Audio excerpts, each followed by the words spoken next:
তারা যে টাকা দিবে এই টাকা নিবেন, কারণ ওইগুলো চাঁদাবাজির টাকা। ক্ষমতায় যাওয়ার পরে এই টাকা তারা আবার সুদে উসুলে আপনার টাকাই আবার নিয়ে তারা তাদের বন্দোবস্ত করবে। সুতরাং যে টাকা দেয় এটা নেবেন তো নেবেনই, কিন্তু ভোট দেওয়ার ক্ষেত্রে দাঁড়িপাল্লা ইনসাফের প্রতীকে দিবেন। রাজি আছেন? ডাকাত যদি ওখানে আসে, ডাকাতকে বলবেন তোমার মায়ের কাছে, স্ত্রীর কাছে, সন্তানের কাছে মাপ চেয়ে আসো, সময় কিন্তু পাবা না।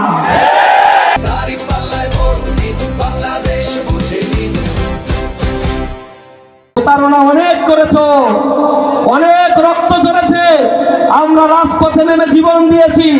আবার কোন বেনিয়াকে এই দেশে বন্দোবস্ত দিয়ে দেওয়ার জন্য নয়। আমাদের উপরে অনেক চুরি ঘটানো হয়েছে, অনেক মিথ্যা প্রপাগান্ডা প্রচারণা চালানো হয়েছে। এখন আবার গ্রামের মানুষদের ভোট কেনার জন্য টাকা বিক্রি করা হচ্ছে, টাকা দিয়ে ভোট কিনতেছে।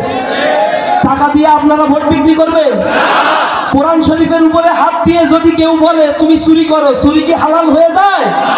কেউ যদি বলে কোরআন শরীফের উপরে হাত দিয়ে ধর্ষণ করলে ধর্ষণ হালাল হয়ে যায়? তাহলে যদি কেউ টাকা দিয়ে বলে ভোট দিবা ধানের শীষে, তাহলে সেইটা কি হালাল হবে? স্পষ্ট হারাম। তারা যে টাকা দিবে এই টাকা নিবেন, কারণ ওইগুলো চাঁদাবাজির টাকা। ক্ষমতায় যাওয়ার পরে এই টাকা তারা আবার সুদে উসুলে আপনার টাকাই আবার নিয়ে তারা তাদের বন্দোবস্ত করবে। সুতরাং যে টাকা দেয় এটা নেবেন তো নেবেনই, কিন্তু ভোট দেওয়ার ক্ষেত্রে দাঁড়িপাল্লা ইনসাফের প্রতীকে দিবেন। রাজি আছেন? টাকা নেবেন কারণ ওটা আপনার হক।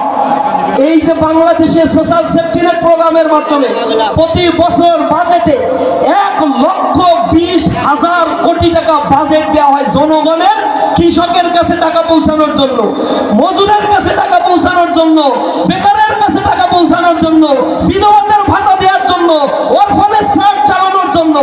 এই টাকাগুলো একেবারে এমপি থেকে শুরু করে ইউনিয়ন পর্যায় পর্যন্ত, মেম্বার পর্যন্ত লুটে পুটে খেতে খেতে এক পয়সাও জনগণের কাছে পৌঁছায় না। এই টাকার হিসেব যারা আগে রাষ্ট্র চালাইছে তারা বুঝে ভালো করে। এজন্য তারা চায় আপনাদের কাছে 10,000, 5,000, 200, 500 টাকা দিয়ে হইলো আপনাদের ভোটটা যদি কেনা যায়, এই ভোটের চাইতে কয়েক কোটি টাকা তারা উসুল করে নিতে পারবে। আমরা ক্যাম্পাসে দেখেছি জগন্নাথ বিশ্ববিদ্যালয়ের হলে তারা পার স্টুডেন্ট 3,000 টাকা করে একটা করে শাড়ি দিছে। আমরা বলছি যে বোন শাড়িও নাও টাকাও নাও, সমস্যা নাই। ওরা এটা দিচ্ছে কোন লোভে জানো? এই টাকা দিচ্ছে এই এলাকায় যে চাঁদাবাজ, গুলিস্তান এলাকায়, সদরঘাট এলাকায় যে বড় চাঁদাবাজ, ও চায় এই দল যদি ছাত্র সংসদে জিতে তাহলে চাঁদাবাজির স্থায়ী ইজারা তারা পেয়ে যাবে। সুতরাং তোমরা টাকা নাও, আরামসে যে কয়দিন স্টার কাবাবে খাও, সমস্যা নাই। কিন্তু ভোট দেওয়ার ক্ষেত্রে ইনসাফ খাটায়ও, মাথা খাটায়ও। তোমাদের অধিকার যদি বুঝে নিতে চাও তাহলে মাথা খাটায়ও।